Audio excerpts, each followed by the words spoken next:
Елімізде өздерін құмар ойыннан шектеген азаматтар қатары көбейіп келеді. Небәрі 4 айдың ішінде 130 мыңнан астам қазақстандық ЕГОВ арқылы онлайн өтініш түсірген.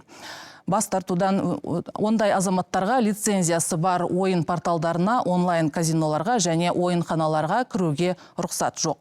Бұған дейін азаматтар өтінішті тек жазбаша түрде ғана түсіретін, бірақ одан нәтиже шықпады. Өйткені 3 жылда небәрі 5 мың адам ғана өз-өзіне ақшалай ұтыстарға қатысудан шектеген.